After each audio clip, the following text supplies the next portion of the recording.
Wah, Ya, surat bismillah. Siap. yang Bismillahirrahmanirrahim. Assalamualaikum warahmatullahi wabarakatuh. Alhamdulillah, binikmatihi tatimmus shalihin. Puji syukur kita panjatkan kehadirat Allah Subhanahu wa Ta'ala atas segala nikmatnya yang senantiasa tercurah berlimpah kepada kita. Salawat serta salam semoga selalu tercurah kepada Nabi Muhammad Sallallahu alaihi wasallam. SAW beserta keluarga, para sahabat, dan pengikutnya yang istiqomah hingga akhir zaman. Dan semoga kita semua termasuk dalam golongan umat yang akan mendapatkan syafaat dari beliau SAW di hari akhir. Sahabat-sahabat sekalian dan Ustaz Ibu Umar yang kami hormati, alhamdulillah kita bertemu lagi dalam pengajian online yang berkaitan. Mudah-mudahan suara saya tidak terganggu. Suara hujan di sini hujan agak besar, Ustaz. Dan Ya, memang agak ini ya, agak agak kecil jadinya. apa? Agak berebet-berebet dikit. Agak hujan sini agak besar. Baru baru turun, Ustaz. Alhamdulillah. Masya Allah, Insya Allah musibah hari ya. ini kita akan membahas topik mengenai bagaimana kiat-kiat agar mudah berbaik sangka kepada Allah Ta'ala. Untuk itu kami persilakan Ustaz Abu Umar untuk menyampaikan kajiannya. Enggak, Ustaz. Baik, insyaallah khairan. Assalamualaikum warahmatullahi wabarakatuh. Alhamdulillah, wassalatu wassalamu ala rasulillah wa ala alihi wa mawalah wa ba'd. Wa qala Allah Ta'ala fi kitabil karim, a'udhu as-sami'il alim minasyaitanir rajim. Ya ayyuhalladzina amanu taqullaha haqqa tuqatih wa la tamutunna illa wa antum muslimun.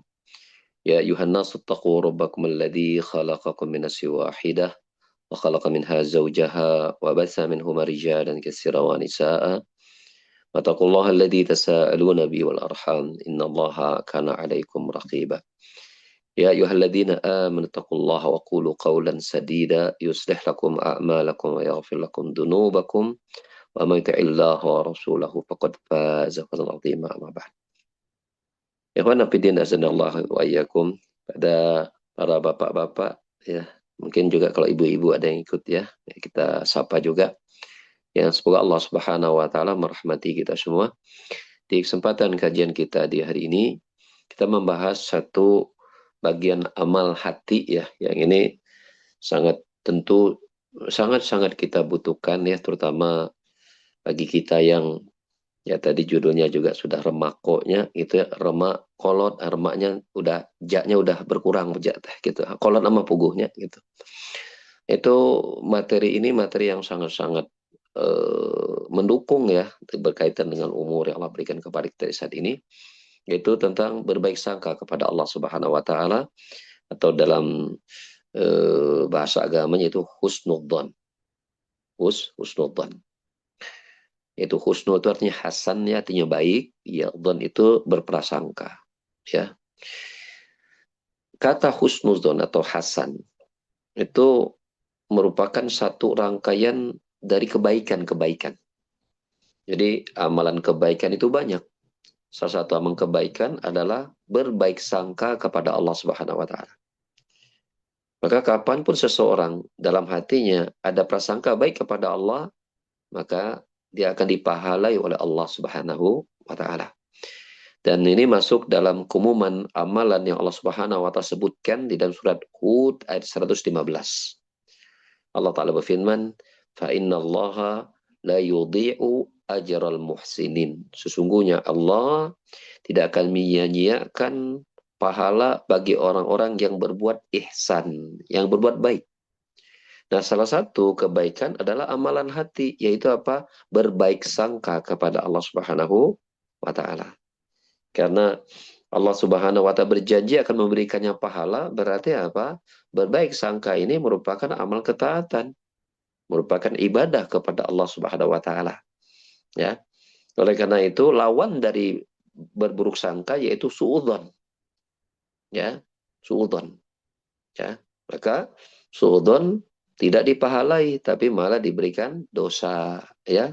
Berburuk sangka kepada Allah merupakan amalan dosa, sebenarnya berbaik sangka kepada Allah merupakan amal ketaatan yang akan dipahalai. Dan Allah Subhanahu wa taala ya dalam beberapa riwayat hadis Nabi Shallallahu Alaihi Wasallam, ya, di antaranya dalam Bukhari Muslim, ya, dalam kitab Sahih keduanya dari sahabat Abu Hurairah radhiyallahu anhu, bahwasanya Rasulullah Shallallahu Alaihi Wasallam, ya, menukilkan firman Allah Subhanahu Wa Taala, di mana Allah berfirman, Ana indadhonni abdi bi, aku itu bagaimana, ya, persangkaan hambaku tentang diriku, ya. Dan Imam Ahmad bin Hambal, ya, memberikan taban riwayat faliyadun nubi masya'a, maka silakan hamba-hambaku itu membangun prasangkanya kepadaku sesuai yang dia maui. Dalam riwayat yang lain, ya, sebagaimana yang diriwayatkan oleh Al-Imam Muslim, ya, atau juga masih dalam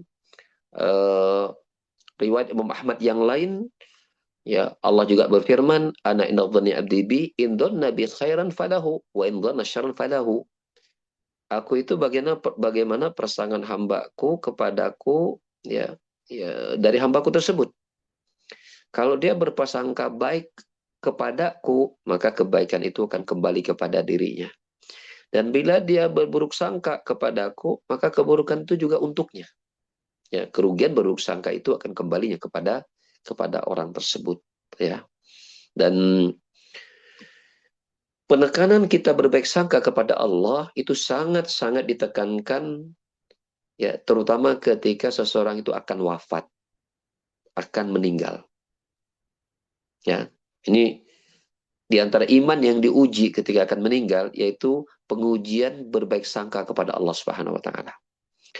Dalam hadis riwayat Muslim, ya, dari Jabir bin Abdullah radhiyallahu anhu, dia berkata, aku mendengar Rasulullah sallallahu alaihi wasallam, ya, sebelum beliau wafat, beliau 3 kali mengucapkan kalimat la yamutanna ahadukum illa wa huwa yuhsinu billahi adhanna.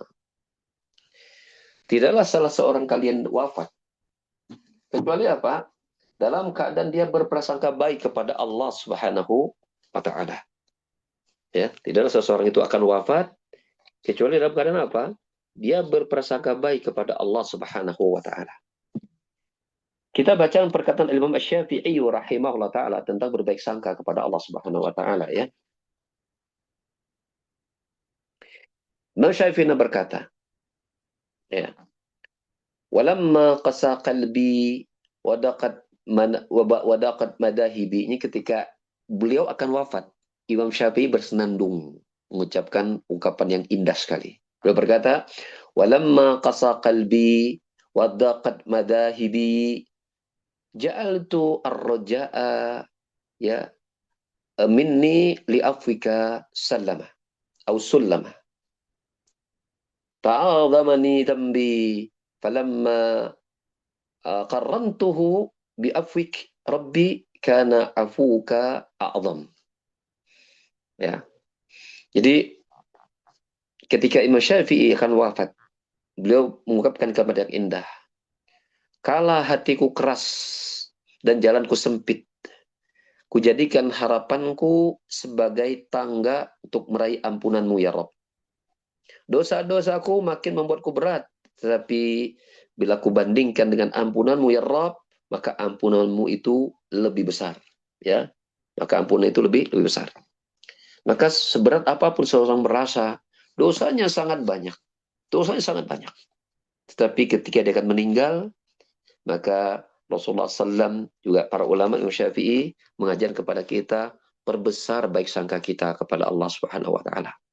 Allah Subhanahu wa taala, ya, zat yang Maha Pengampun, ya, dosa kita besar tapi ampunan Allah lebih besar lagi, ya. Sungguh pembahasan berbaik sangka kepada Allah Subhanahu wa taala ini perkara yang apa? Yang sangat-sangat bermanfaat buat kita. Baik ketika sedang biasa-biasa saja, terlebih ketika umur kita semakin dekat kepada ajal. Allah Subhanahu wa taala surah Fussilat ayat 23 berfirman, Allah syaitan rajim, wa dzalikum dhannukum dhanantum bi rabbikum ardakum fasbahtum minal khasirin. Ya. Didahului dulu dengan perkataan riwayat Imam Ahmad, ya, menambahkan tentang seseorang adalah ketika akan meninggal dia berbaik sangka kepada Allah, Maka ada tambahan berbunyi, fa inna qauman qad ardahum su'udhunhim billah azza wajalla. Kenapa? Sesungguhnya ada suatu kaum, dia itu apa? Dia itu berburuk sangka kepada Allah Subhanahu wa taala. Maka Allah Subhanahu wa taala surah Fussilat 23 menyatakan, demikianlah persangkaan kalian itu ya kepada Rob kalian, justru itu apa? Justru itu membuat kalian menjadi rugi, sehingga kalian ya menjadi hina, sehingga kalian betul-betul masuk golongan yang merugi, ya merugi. Jadi berburuk sangka kepada Allah yang terus dipertahankan sampai di ujung nyawa, ya di ujung kehidupan, ini perkara yang sangat merugikan, ya. Maka oleh karena itu kita perlu melatih, ya, melatih jiwa kita untuk selalu berprasangka baik kepada Allah Subhanahu wa taala. Nah, kita akan bahas beberapa kaidah-kaidah penting, ya, dalam berhusnuzon kepada Allah Subhanahu wa taala. Yang pertama, ini kita nukilkan dari khutbah Jumat yang disampaikan oleh Syekh Abdul Razak, ya. Yang kemudian dijadikan tulisan khutbah tersebut, ya. Bahwasanya kaidah yang pertama, husnudzan billahi wa huwa far'un min ma'rifati billah. Berbaik sangka kepada Allah, dia merupakan cabang, ya, dia merupakan cabang dari, ya, dari ma'rifatullah. Ma'rifatullah itu artinya pengenalan seseorang kepada Allah. Dari sini, seorang hamba setiap kali pemahaman dia terhadap Allah itu bertambah baik, bertambah besar, bertambah banyak. Ya, dia mengenal melalui nama-nama dan sifat-sifat Allah Subhanahu wa taala. Ya, seperti misalnya dia meyakini Allah Subhanahu wa taala, ya, ilmu dan rahmatnya sangat luas. Dia mengetahui Allah Subhanahu wa taala Maha Pengampun lagi Maha Penyayang. Ya, dia mengetahui Allah Subhanahu wa taala Tawwabun Karim, Maha penerima taubat dan sangat mulia. Dia mengetahui Allah Subhanahu wa taala, ya, Jawadun Muhsin, zat yang sangat baik, ya, yang akan menerima taubat hamba-hambanya, mengampuni berbagai macam kesalahan, ya, sebesar apapun dosanya, ya, sesungguhnya mampu Allah lebih luas daripada dosanya, dan berbagai macam nama-nama Allah Subhanahu wa taala yang mulia. Maka tiap kali itu bertambah kepada Allah Subhanahu wa taala, maka persentase husnuzonnya kepada Allah pasti akan semakin besar. Ya, berarti di situ, ya, kaidah pertama mengajarkan kepada kita agar mudah berhusnuzon kepada Allah Subhanahu wa taala apa? Kenalilah Allah sebanyak mungkin, sedekat mungkin, sebesar mungkin. Karena itu akan berbanding lurus. Ya, seiring bertambahnya pemahaman tentang Allah, nama dan sifatnya, perbuatan Allah Subhanahu wa taala, maka itu akan memperbagi kualitas husnuzonnya kepada Allah Subhanahu wa taala. Ya, akan memperbesar, ya, husnuzonnya kepada Allah Subhanahu wa taala. Ya, dari situ kita sudah tahu, ya, apa langkah yang harus kita tempuh agar husnuzon kita semakin besar kepada Allah Subhanahu wa taala. Yaitu belajar kita tentang nama-nama dan sifat Allah Subhanahu wa taala. Ya, pelajari tentang fikih Asmaul Husna. Seperti misalnya Syekh Abdul Razak itu punya pembahasan tulisan tentang cara memahami nama-nama dan sifat Allah Subhanahu wa taala. Itu beliau preteli itu. Oh, subhanallah. Ya, kita baca satu persatu nama Allah Subhanahu wa taala dengan rinciannya, Masya Allah.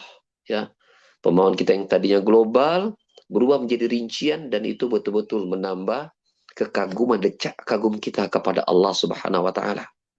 Ya, betapa kecilnya kita dibandingkan luasnya, ya, rahmat Allah. Betapa kecilnya kita dibandingkan kemahabesar dan kekuasaan Allah Subhanahu wa taala. Ya.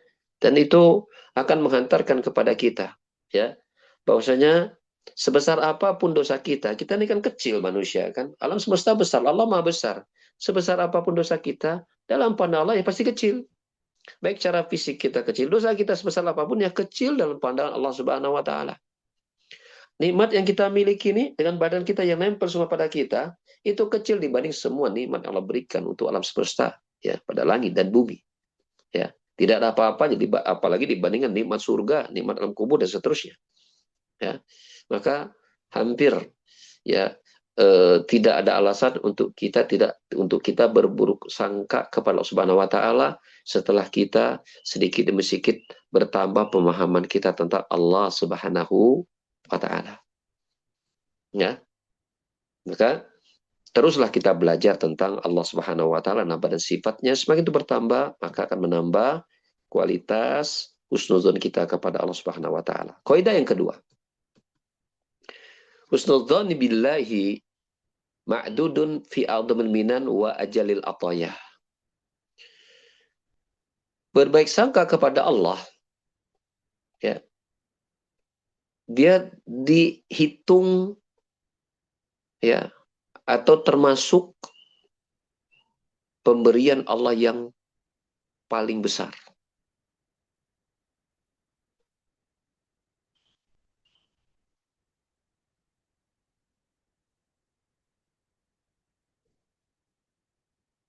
Ibnu Abi Dunya dalam kitabnya Husnudzan Billah meriwayatkan dari sahabat mulia yaitu Abdullah bin Mas'udin radhiyallahu anhu, bahwasanya Ibnu Mas'ud pernah berkata, "Walladzi la ilaha ghairuh ma uti abdun mu'min syai'an khairan min husnudzan billah azza wajalla. Walladzi la ilaha illa ghairuh la yuhsinu abdun billahi azza wajalla adhanna ila a'tahu Allah azza wajalla adhannahu. Dalika bil khaira fi yadihi." Ini luar biasa nih perkataan Ibnu Mas'ud ini. Ibnu Mas'ud bersumpah, walladzi la ilaha ghairuh, ya, demi zat yang tidak ada sembahan selain dirinya, itu maksudnya Allah, gitu kan? Demi Allah yang tidak ada zat yang berhak disembah kecuali dirinya. Tidaklah seorang hamba itu, ya, seorang hamba yang mukmin itu diberikan, ya, suatu pemberian yang paling baik, ya, yang banyak kebaikannya, min husnudzan billah azza wajalla, mengalahkan ketika Allah beri dia untuk berprasangka baik kepada Allah azza wajalla. Jadi pemberian Allah itu banyak, ya, nikmat-nikmat dari Allah itu banyak. Dan pakai kata Ibnu Mas'ud, ada pemberian yang terbaik yang memberikan banyak kebaikan kepada seorang hamba ketika Allah berikan dirinya, ya, pemberian itu, ya, itu adalah apa? Berbaik sangka kepada Allah. Ya, karena berbaik sangka ini di atas rezeki yang Allah berikan kepada hamba-hambanya. Kan rezeki itu kan ada dua, ya, ada umum yang semua manusia dikasih, yaitu nikmat-nikmat untuk bertahan hidup, dapat makan, minum, pakan, tempat tinggal, dan macam-macam. Itu semua manusia dikasih. Ada rezeki Allah, pemberian Allah bersifat khusus, yaitu apa? Allah berikan mereka keimanan, ketakwaan, ketaatan. Dan ada lagi yang lebih khusus. Di antara masalah iman dan ketaatan itu, di antara pemberian yang terbaik dan kebaikan sangat banyak, yaitu apa? Ketika Allah berikan hamba itu bisa berbaik sangka selalu kepada Allah Subhanahu wa Ta'ala. Dan ini Mas'ud kembali bersumpah untuk yang kedua kalinya, walladzi la ilaha ghairuh, ya, demi zat yang tidak sesembahan selain dirinya. Tidaklah seorang hamba itu dia berhusnuzon kepada Allah Subhanahu wa Ta'ala kecuali Allah Azza wa Jal akan memberikan persangkaan itu kepada dirinya. Ya. Yang demikian dikarenakan apa? Seluruh kebaikan itu ada di tangan Allah Subhanahu wa Ta'ala. Ketika seorang hamba itu berbaik sangka kepada Allah, maka persangkaan baiknya itu akan apa? Akan membawa dia untuk Allah memberikan kebaikan kepada dirinya. Ya. Jadi ketika Nabi SAW, ketika Ibnu Mas'ud berkata bahwa tidak ada pemberian yang paling baik kebaikannya tak punya batas, mengalahkan ketika Allah memberikan seorang hamba itu rezeki selalu bersuzon kepada Allah Subhanahu wa Ta'ala, maka ketika kita berjuang nih, karena kita tahu ini pemberian yang sangat besar yang kebaikannya tak punya batas, maka kita akan berusaha untuk berdoa, meminta, dan mengusahakan itu selalu ada dalam diri dan hidup kita. Ya, kalau Allah kabulkan dan kita terus menjaga itu, maka inilah kebaikan yang sejati yang sesungguhnya. Ya, dan tahukah kita, husnuzon itu adalah amalan hati. Kalau amalan hati, berarti dia amalan sir. A'malus sir. Berarti dia apa? Amalan yang tersembunyi. Dia amalan rahasia. Tidak bisa dideteksi oleh manusia yang lain. Nggak bisa. Yang bisa menyaksikannya Allah Subhanahu wa Ta'ala saja. Ya, apapun amalan yang merupakan amalan hati, dia merupakan tersembunyi dan rahasia, dan tidak ada manusia yang bisa mendeteksinya, maka itu pasti amalan hebat. Pasti itu amalan hebat. Itu kaidah, ya. Bila suatu amalan yang tidak bisa dideteksi, tersembunyi dalam hati, berarti itu amalan besar itu. Dan di antara amalan besar hati adalah apa? Menjaga kita berbaik sangka kepada Allah Subhanahu wa Ta'ala. Orang bisa saja ngomong, ya Allah itu kan begini, tapi hatinya siapa yang tahu? Bisa jadi hatinya mendustakan, mengkhianati ucapannya. Ya. Tetapi seorang yang hatinya bagus bersusun kepada Allah, maka akan melahirkan ucapan yang senada dengan hatinya. Ya. Karena hati itu merupakan raja yang mengendalikan ucapan dan anggota badan. Hati itu. Ya. Dan Syekh Abdul Razak ada sebuah tulisan yang berjudul Asyul Qawaidil Istiqamah. 10 kaidah dan memahami istiqamah. Dan salah satu kaidahnya beliau berkata, asul istiqamati istiqamatul qalbi. Pokok dari semua keistiqomahan itu ada pada hati, kata beliau. Ya. Oleh karena itu kita dapati Ummu Salamah, ya, dalam riwayat Tirmidzi, ya, kalau saya nggak salah ingat, ya, disesoi intinya. Itu ketika Nabi SAW berada di sisinya, pas giliran dia, gitu kan, menginap di rumah Ummu Salamah. Maka Ummu Salamah mendengarkan Nabi banyak berdoa dengan doa apa? Allahumma ya muqallibal qulub tsabbit qalbi ala dinik. Ya, oh ya Allahumma ya musarribal qalbi, sarif qalbi ila ila dinik. Wa zat yang membolak-balikkan hati, balikkan hati ini, arahkan dia di atas agama dan ketaatan kepadamu. Itu sering dibaca oleh Nabi di saat dia berada di rumah Ummu Salamah, dan Ummu Salamah sering mendengarkan Nabi berdoa dengan ucapan itu. Berarti terdengar itu oleh Ummu Salamah. Mungkin lirih, mungkin lebih keras daripada itu. Ya. Maka ya Ummu Salamah kemudian bertanya kepada suaminya, "Ya Rasulullah, fa innal qalba yatatakallab." Apakah hati itu bisa bolak-balik emang? Gitu. Maka Rasulullah sallallahu alaihi wasallam menjawab, "Inna qulubal ibad baina isba'aini min asabir rahman, yuqallibu kaifa yasha." Sesungguhnya hati-hati manusia itu berada di antara dua jemari dari jemari-jemari Allah Ar-Rahman. Ya Allah akan bolak-balikkan hati itu sesuai apa yang Allah inginkan. Sesuai dengan apa yang Allah kehendaki. Insya'a aqamah wa insya'a azaghah. Kalau Allah mau, Allah jadikan hati itu istiqomah. Dan sebaliknya bila Allah berkehendak, Allah akan jadikan hati itu berpaling. Tidak lagi dia konsisten dengan ketaatan. Rasulullah sallallahu alaihi wasallam, ya Rasulnya Allah, Rasul yang terbaik, Sayyidul Anbiya ul Mursalin. Pengetahuannya tentang Allah membawa dia untuk apa? Untuk tetap bertawakal, bergantung, meminta kepada Allah. Tidak merasa pede. Saya kan Rasul, nggak mungkin dong saya sesat. Saya kan Rasul, nggak mungkin dong saya melenceng. Saya kan Rasul, nggak mungkin dong saya istiqomah. Enggak. Rasulullah kesungguh karena dia beriman dan tahu tentang Allah Subhanahu wa Ta'ala. Dia selalu apa? Berharap dan menggantungkan harapannya kepada Allah Subhanahu wa Ta'ala. Oleh karena itu, ketika kita mengetahui bahwa kita bisa berhuzun kepada Allah, itu merupakan karunia kepada Allah Subhanahu wa Ta'ala, dan itu pemberian yang sangat besar dan merata dan kebaikannya tanpa batas, taulah kita, maka kita harus banyak berdoa kepada Allah agar diberikan iman yang baik dengan husnuzon kepada Allah. Dan di antaranya apa ya? Kita banyak meminta kepada Allah agar diteguhkan iman kita di atas ketaatan kepada Allah Subhanahu wa Ta'ala. Kemudian kaidah yang ketiga dalam memahami husnudzon adalah husnudzonni billahi la yakunu ma'at tafrid wal idha'ati wal ihmal. Berbaik sangka kepada Allah tidak ya tidak harus menjadikan orang itu meremehkan amal kebaikan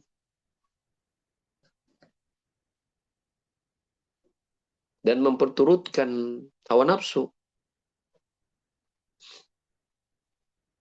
mengikuti syahwatnya, tidak.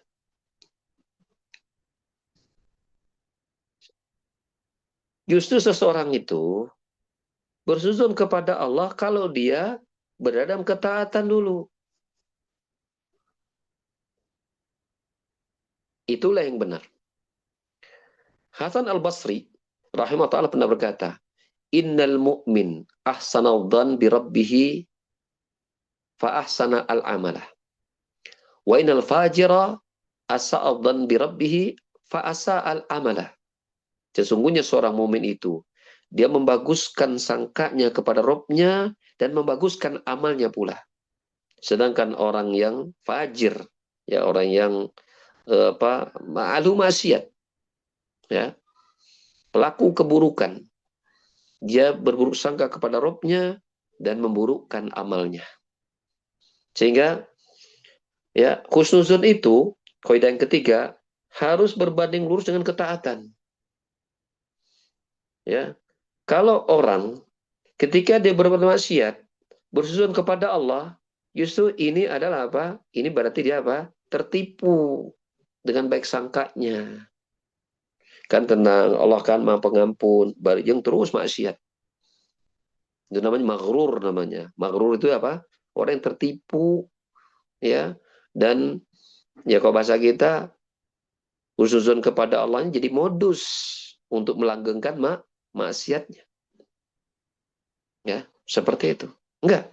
Mestinya husnuzon itu muncul ketika kita apa? Kita bertobat dan beramal soleh dan berbaik sangka Allah akan menerima tobat kita, akan menerima amal kebaikan kita. Nah, itu baru husnuzonnya tepat diletakkannya.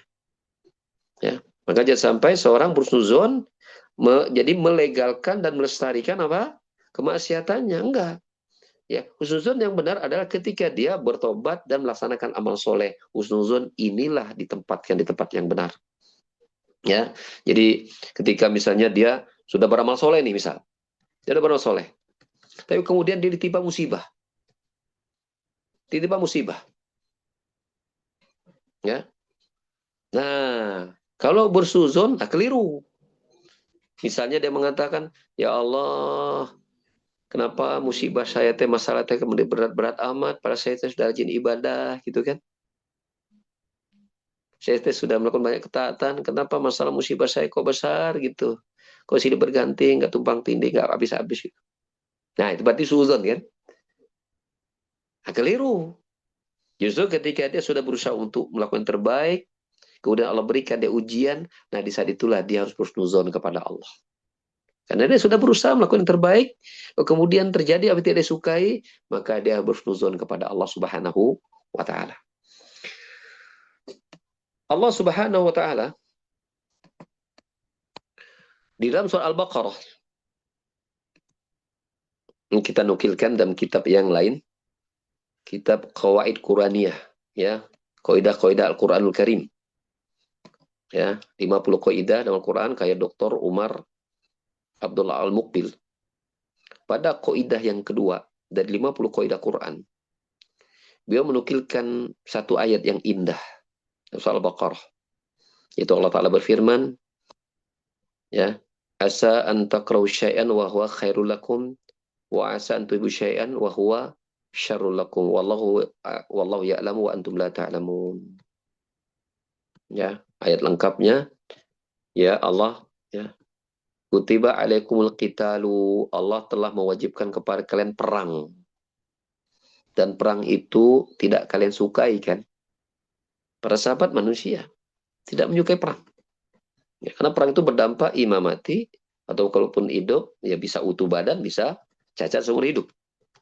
Ya, atau minimal luka yang melahirkan bekas-bekas perang gitu kan, membuat rusak wajah, membuat rusak kulit. Itu nggak disukai, itu manusiawi sekali. Itu manusiawi sekali. Tapi kata Allah, bisa jadi kalian tidak menyukai sesuatu, tapi justru itulah yang terbaik buat kalian. Dan bisa jadi kalian menyukai sesuatu, tapi justru itulah yang buruk buat kalian. Ya, Allah tahu, kalian tidak tahu. Artinya apa? Dengan ilmunya, ketika menetapkan banyak kejadian yang tidak disukai manusia, justru pasti di situ banyak hikmah yang Allah ya tempelkan pada kejadian-kejadian yang tidak disukai oleh manusia, yang itu merupakan takdir Allah Subhanahu wa taala. Ya, ini pada kaidah yang kedua, ya, penulis doktor dalam kaidah Quraniyah itu apa? Menukilkan ayat tersebut, ya. Itu nanti bisa dicatat, ya. Ayat surah Al-Baqarah, ya, pada ayat yang ke-216. Surah Al-Baqarah ayat 216. Ya, seperti itu. Dan hampir konteks yang mirip itu Allah hadirkan surat An-Nisa ayat 19 dalam proses perceraian. Dalam proses perceraian. Kata Allah Subhanahu wa taala, "Fa in karihtumuhunna fa'asa an takrahu syai'an wa yaj'alallahu fi khairan katsira." Bisa jadi kalian itu para suami tidak menyukai istri-istri. Bisa jadi kalian tidak menyukai sesuatu, justru Allah Subhanahu wa taala berikan kebaikan yang sangat banyak. Jadi sebelum perceraian terjadi, ya, Allah suruh dulu mereka itu apa? Untuk bersabar melihat kekurangan pasangan masing-masing. Karena bisa jadi ya itu tidak kalian sukai, tetapi di sana mungkin ada apa? Ada hikmah, ada kebaikan yang sangat sangat banyak ketika Anda diberikan pasangan yang bisa jadi mengalami banyak kekurangan, membuat kalian mungkin kecewa. Ya, seperti itu. Walaupun memang ya bukan berarti Allah mengharamkan perceraian, ya. Dan kalaupun pernah terjadi, ya mau diapain lagi? Dan perceraian itu pun bisa jadi memang ada hikmah yang besar yang Allah ya terapkan dalam syarat perceraian tersebut. Perceraian terjadi membuat mantan suami atau istri atau mantan istri itu pasti merasa menderita ketika ada bercerai. Ini psikologisnya kena. Kalau perang, ya itu badan yang kena, gitu kan? Badan itu, waduh, ini badan luka-luka nih, mati nih, taruhnya nyawa nih, kan begitu. Dua-duanya sesuatu yang tidak disukai oleh manusia. Tapi Allah mengatakan, bisa jadi kalian tidak menyukai itu, tapi justru itu yang terbaik buat kalian. Allah yang tahu, kalian tidak mengetahui. Maka di antara ya kita berhusnuzon kepada Allah Subhanahu wa taala, di antaranya adalah apa? Yaitu kita ya melihat bahwa selalu ada hikmah yang besar yang Allah titipkan pada setiap kejadiannya. Ya. Dan dengan kita mengisi dengan kebaikan-kebaikan berupa sabar, kemudian kita sibukkan dengan amal soleh, ya seperti itu, maka itu akan membuat husnuzon kita terjaga dan bahkan meningkat dari waktu ke waktu. Ya. Dan yang terakhir adalah apa? Di antara kaidah dalam memahami husnuzon, sadarilah bahwa di antara dosa yang paling berbahaya dan yang paling besar adalah apa? Bersuudzon kepada Allah. Itu di antara dosa besar. Dalilnya surah Al-Fat ayat 6. Surah Al-Fat ayat 6. Allah berfirman, "Wa yu'adzibul munafiqina wal munafiqati wal musyrikina wal musyrikati dhannina bila dhanna saw. 'Alaihim da'iratus saw. Wa ghadiba 'alaihim wa la'anahum wa 'adda lahum jahannam wa sa'at masira." Allah mengadab orang-orang munafik laki-laki dan munafik perempuan, musyrikin laki-laki dan musyrikin perempuan. Dikarenakan mereka apa? Berburuk sangka kepada Allah Subhanahu wa taala. Ya, maka Allah memurkai mereka, melanat mereka dan menyiapkan untuk mereka neraka jahanam, dan itu seburuk-buruk tempat kembali. Adanya ancaman neraka pada perbuatan suudzon menunjukkan suudzon termasuk dosa besar. Dan bahkan dia merupakan di antara sejeleknya dosa besar adalah apa? Berburuk sangka kepada Allah Subhanahu wa taala. Berburuk sangka kepada Allah Subhanahu wa taala akan berujung kepada kerugian. Ya, itu apa? Kelak di hari kiamat akan menghantarkan orang itu kepada neraka. Ya, kerugian karena akan menghantar seorang kepada neraka. Ya. Dan ya, seseorang itu ya salah satu bentuk suudzonnya kepada Allah Subhanahu wa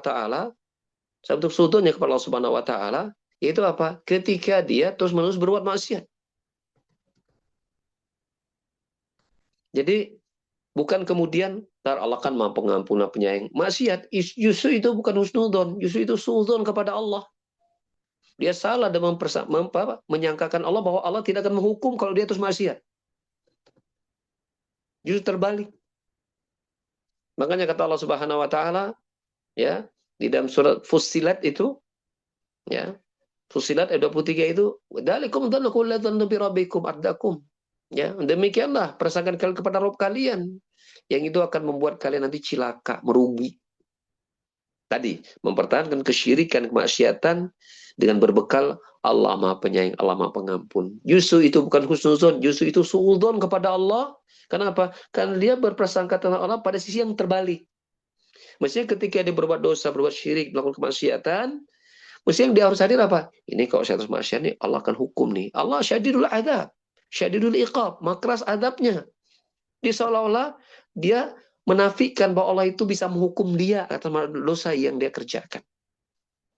Dan dia tertipu, ya. Justru itu dia tidak berhuzon kepada Allah, justru berburuk sangka kepada Allah Subhanahu wa taala.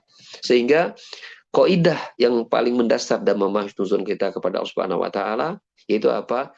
Terus kita mengenal Allah Subhanahu wa taala dan terus beramal soleh, terus bertobat kepada Allah Subhanahu wa taala dan pertahankan husnuzon itu dalam apa? Dalam irama ketaatan kita kepada Allah Subhanahu wa taala dan mengatakan, "Ya Allah, ya, dosaku masih banyak, amalku masih sedikit, tapi yang sedikit ini aku terus pertahankan dan terimalah yang sedikit ini ya Rabb.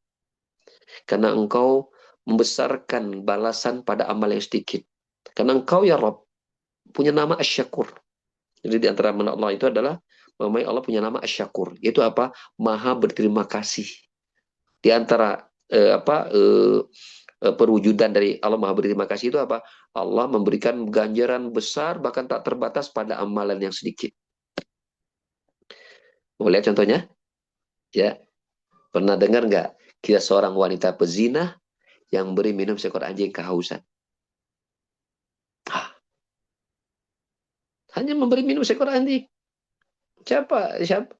Siapakah anjing? Ini hewan yang tidak bisa mengucapkan terima kasih. Dan sebagian kita bahkan ya ini hewan najis gitu kan, dan ya jijik dengan hewan najis. Dan wanita yang memberikan, dan kemudian apalah repotnya hanya memberikan minum saja, nggak terlalu apa, kecuali kok ngasih apa gitu kan. Gitu. Dan memberikan juga wanita pezina yang tiap hari zina terus tiap hari, dosa besar tiap hari. Tak berapa kali dia berzina karena profesi kan. Gitu. Profesinya tiap hari berzina untuk cari pemasukan. Dosanya lagi itu. Tapi ketika dia melakukan suatu amalan yang sangat-sangat strategis, amal sederhana, tapi strategis gitu, memberi minum seekor anjing yang sangat kehausan. Yang saat itu mungkin si anjing kalau dikasih daging mungkin nggak mau makan. Dia saat itu butuh minum gitu. Ya, yang membutuhkannya makhluk yang ibaratnya ya mungkin orang menganggapnya hina, najis. Tapi ketika itu amalan yang sangat dibutuhkan oleh hewan yang memiliki ya punya limpa, punya jantung, punya hati gitu kan. Maka kata Nabi SAW, setiap yang memiliki jantung dan limpa itu dia ada pahalanya di situ. Maka Allah Subhanahu wa taala berterima kasih kepada wanita itu dan apa? Mengampuni dosa-dosanya, subhanallah. Lalu bagaimana lagi kalau kita di waktu yang tepat memberikan makan dan minum kepada saudara kita yang kelaparan kehausan. Misal sekarang ayah ada di Gaza gitu kan, yang ada di Sudan, Masya Allah. Ya, itu pahalanya sangat besar.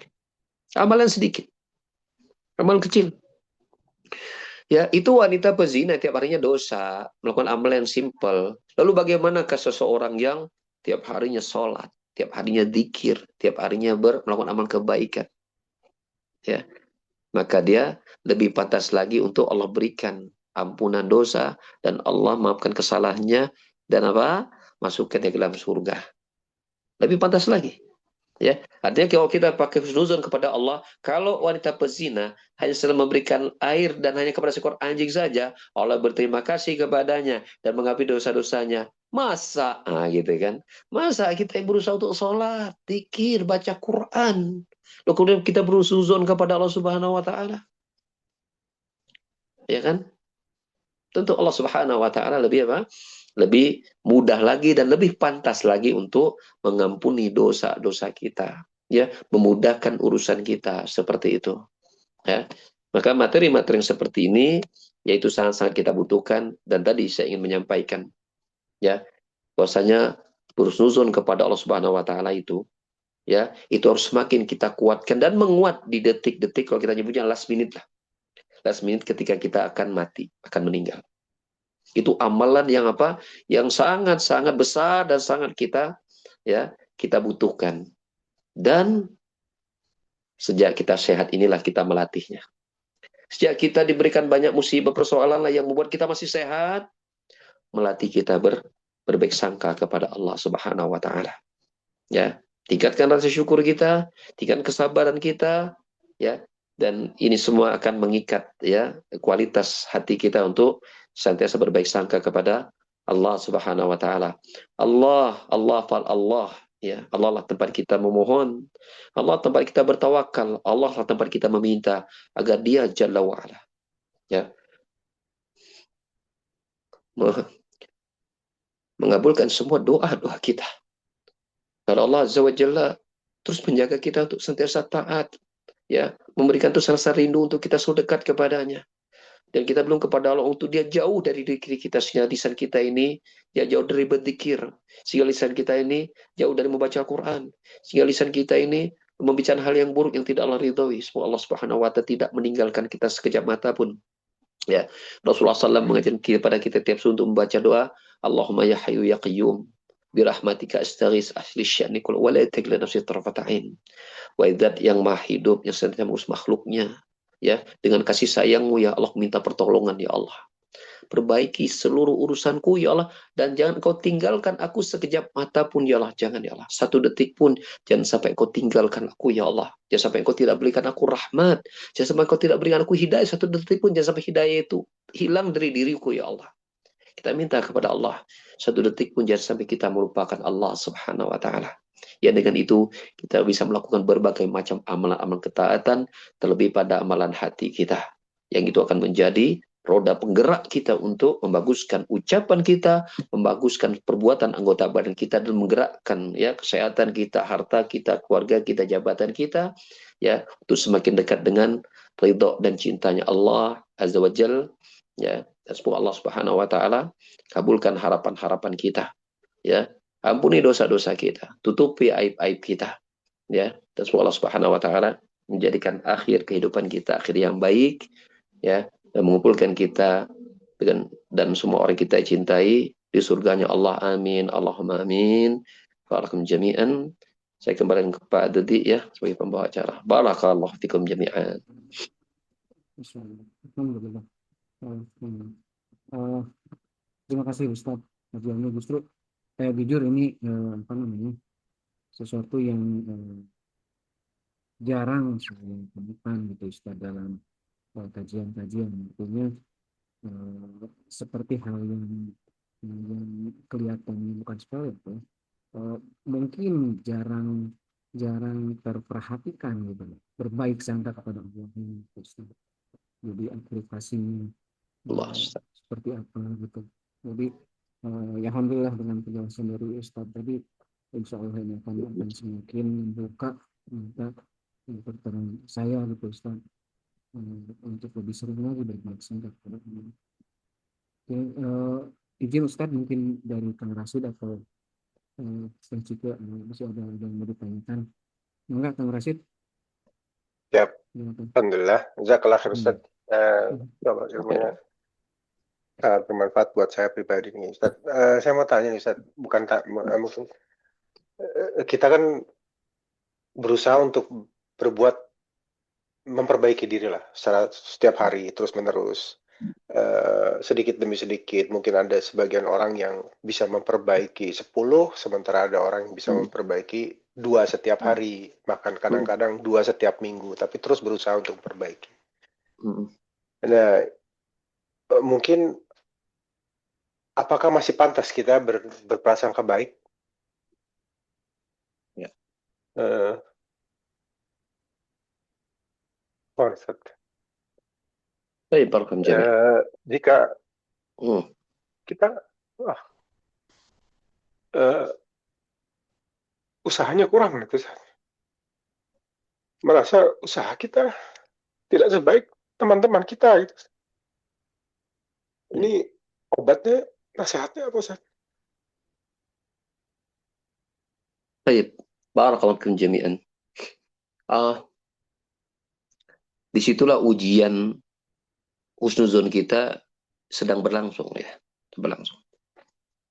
Ya, jadi bila kita memang menimbang ya amalan kita dengan apa yang semestinya Allah tuntut kepada kita, mungkin masih sangat jauh, sangat jauh. Dan ketika kita jujur kepada Allah Subhanahu Wa Taala bahwa kita sudah berusaha ya untuk melakukan yang terbaik, kok bisa tentang kesalahan kita mencoba untuk terus kita kurangi ya, kita sedikit demi sedikit mulai ditinggalkan satu dua ya, maka ya itu merupakan langkah-langkah jejak kita untuk meraih surga kita. Saya mungkin teringat dengan hadis tentang, barangkali bapak-bapak dan jemaah ya di sini ingat kisah hadis pembunuh 100 nyawa. Masih ada ingat gak? Ya, ingat Ustaz. Itu dia sudah membunuh 99 orang. Kalau kita bertanya, dosa kita sudah sebesar orang itu belum? Sepertinya enggak lah ya. Ya, kata Allah Subhanahu Wa Taala, membunuh satu nyawa aja sama yang membunuh seluruh manusia yang ada di muka bumi. Besar dosa membunuh itu. Ini enggak satu orang, 99 orang. Kebayang nih orang hatinya kayak apa. Mungkin kalau singgung sedikit, nah, tusuk gitu kan. Ambek sedikit tusuk gitu. 99. Bukan jumlah yang kecil. Sendiri dia tuh membunuhnya. Subhanallah. Subhanallah. Tapi dia tidak pernah berputus asa. Allah akan mengampuni dosanya. Singkat cerita, dia bertemu dengan seorang yang ahli ibadah. Yang kelihatan soleh, luar biasa. Ya kok dia bandingkan dengan dirinya masih jauh gitu dengan orang itu. Ya. Maka dia bertanya kepada orang itu, kalau saya bertobat, Allah masih terima tobat saya enggak? Ini si ahli ibadah, saking dekatnya dia kepada Allah, rasa takutnya kepada Allah sangat tinggi. Ketika dia mendapat informasi orang yang telah membunuh 99 nyawa, ini kayaknya nggak ada tempat kamu untuk diterima tobat sama Allah. Dosamu itu udah nggak ketulungan. Allah nggak mungkin terima tobat kalau kau bertobat juga. Kau bahasa kita mah, ini rajin ibadah tapi sotoi gitulah. Sok tahu tentang Allah Subhanahu Wa Taala. Ya, maka orang ini dibunuh juga lengkap 100 selesai dia. Tapi orang ini tak pernah berhenti untuk mencari ya pengampunan Allah Subhanahu Wa Taala. Berjalan sampainya mendapat seorang alim. Dan orang alim yang tahu Allah tahu sebesar apapun dosa hamba itu, rahmat ampun Allah jauh lebih besar. Sebelum saya lanjutkan kisah itu, yang nanti akan menjadi jawaban inti dari pertanyaan Pak Arsyid tadi. Jadi di antara ya apa yang Allah tuliskan dengan tangan Allah sendiri, yaitu Allah menuliskan satu kalimat ya di sisi arasnya. Dan kalimat apa? Allah menuliskan dengan tangan Allah sendiri, isinya apa? Inna rahmati sabakat ghadabi, kata Allah. Allah itu tuliskan dengan tangan Allah sendiri di Lauh Mahfud. Apa kata Allah? Sesungguhnya rahmatku mendahului kemurkaanku. Subhanallah. Maka ya kita lanjutkan kisah-kisah 110 ini. Ketika dia sudah selesai bertemu orang alim itu, si orang alim ini dan mereka agar orang ini betul-betul mendapatkan pertobatan yang sesungguhnya, agar dia betul-betul bisa berubah menjadi hamba Allah yang 100%. Kalau tadi kan 100 pembunuh nyawa, seorang ulama ini, orang alim ini ingin menjadikan orang itu berubah 100% menjadi orang buruk, berubah menjadi orang baik. Kemudian dia diarahkan dia untuk pergi ke kampung yang baru, yang itu orang-orang soleh, yang nanti akan menata imannya sedikit demi sedikit. Amalnya belum banyak, baru kemudian dia melangkah, nggak berapa jauh, meninggal. Belum melakukan amal soleh apapun. Dia hanya berbekal satu, ingin bertobat dan ingin bersih dari kesalahan. Meninggal tuh orang. Terjadi pertikaian dan perebutan dua malaikat, antara malaikat rahmat dan malaikat adab. Ya, malaikat adab mengatakan ini bagian saya, karena dia belum melakukan amal sedikit pun. Ya, dosanya kan banyak tuh. Ya, dia baru punya niat ingin melangkahkan apa, dengan amalnya baru melangkahkan kaki menuju tempat perbaikan dia gitu kan, tapi kan belum ada amalan yang lain. Malaikat rahmat mengatakan enggak, dia sedang beramal menuju perubahan dirinya. On proses terjadi pertikaian. Dan dua-duanya punya argumen yang kuat dua-duanya. Kemudian Allah utus malaikat dan wujud manusia untuk menjadi hakim. Kata malaikat berwujud manusia ini mengatakan, ukur saja jarak antara dia dengan kampung halamannya, dengan posisi dia mati sekarang dengan kampung yang baru. Ternyata lebih menang satu hasta lebih dekat kepada kampung yang baru, maka dia diambil oleh makan rahmat. Apa pelajaran berharga buat kita? Ya, apa pelajaran berharga buat kita? Maka sesungguhnya tiap kali kita melangkah, ya, ini dosa kita belum sebesar orang itu tuh, gitu kan? Tapi kita ingin melangkah tadi kok kata para baru 2, 3, tapi on proses. Ya, kalau Allah ambil nyawa kita, mudah-mudahan kita mungkin jauh lebih baik daripada orang tadi. Karena kita on proses meninggalkan keburukan kita, plus kebaikan amal sudah kita kerjakan, sudah kita bangun. Makanya tadi saya bilang, ya, husnuzon kepada Allah Subhanahu wa taala. Kalau ditanya apakah pantas? Harus. Kenapa? Husnuzon kepada Allah berlaku pada orang yang mau bertobat, walaupun dalam proses, dan orang yang mengisi harinya ngamal kebaikan. Seperti itu. Maka ya terus ya jaga itu. Terus jaga itu. Soal kita pantas atau tidak bukan urusan kita menilai kita ini pantas atau tidak. Tetapi wajib atau tidak, ya wajib. Wajib. Karena suudzon itu dosa, bahkan dosa besar. Husnuzon itu ya wajib dan pahalanya besar. Ya, kalau suatu amalan, ya amalan nih. Kalau dia dikerjakan dosa besar, berarti kalau dia dikerjakan pahalanya juga besar, dong. Itu kan otomatis. Otomatis itu. Gitu. Sekarang saya mau tanya, mana yang besar pahalanya? Sholat wajib atau sholat sunnah? Sholat sunnah. Yang lebih besar pahalanya?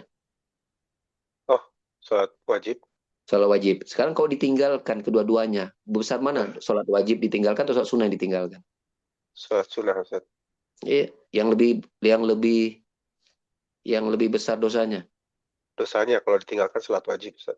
Iya, bahkan sholat sunnah kalau ditinggalkan nggak dosa kan? Nggak dosa ya. Nah, itu rumus tuh. Itu rumus tuh. Berarti apa? Ketika suudzon ini ada dosa besar, maka husnuzon pahalanya besar. Ya. Mengapa dia pahala besar? Karena dia amalan yang tidak mudah. Itu alasannya. Maka berjuang. Jadi ketika tadi Pak bertanya, disitulah ujiannya. Jadi kan semua lihat, kita ini sekarang sedang diuji nih, berarti posisi seperti sedang menguji iman yang tersimpan dalam dada kita. Ya, sekuat apa kita mempertahankan itu? Jawabannya ya harus doa kepada Allah agar diberi istiqomah. Itu doa Nabi, Allahumma ya muqallibal tsabbit qalbi ala dinik. Kalau Nabi aja banyak doanya yang begitu, kita lebih pantas lagi untuk memintanya sesering dan sebanyak mungkin dengan hati yang hadir. Betul-betul jujur ya, minta ya Allah. Ini hati ini ya Allah mudah bolak-balik ya Allah. Kalau engkau tidak teguhkan di atas ketaatanmu, hati ini akan menjauh ya Allah. Maka teguhkanlah ya Allah. Begitu. Ya, seperti itu. Allah alam bisawab. Jazakallah khair. Jazakallah khair. Terima kasih Ustaz. Kang Rasid sekiranya masih ada pertanyaan enggak? Kebetulan kita tidak ada lagi jam. Atas tuh. Atas. Ya, barangkali mungkin itu saja Ustaz. Izin kalau boleh Ustaz ini tuh izin ini. Enggak, Ustaz. Ya. Barakallahu jami'an. Semoga saya dan antum semua ya Allah matikan dalam keadaan terbaik. Amin Allahumma amin.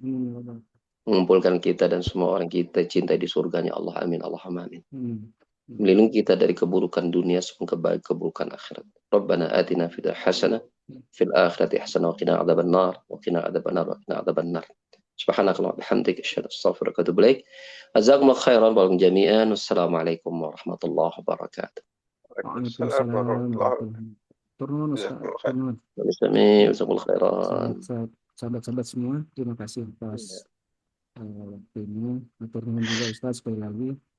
Semoga kajian ini senantiasa bermanfaat ya Pak. Untuk menyimaknya, kalau silakan teman-teman bisa nanti melihat di channel YouTube Remakto Istiqomah. Insya Allah nanti kita akan berjumpa lagi Ustaz. Insyaallah Masih ta'ala. non. Terus semuanya izin saya menutup. Barakallahu fikum wabillahi taufiq wal hidayah. Wassalamualaikum warahmatullahi wabarakatuh. Waalaikumsalam warahmatullahi Waalaikumsalam wabarakatuh. warahmatullahi wabarakatuh.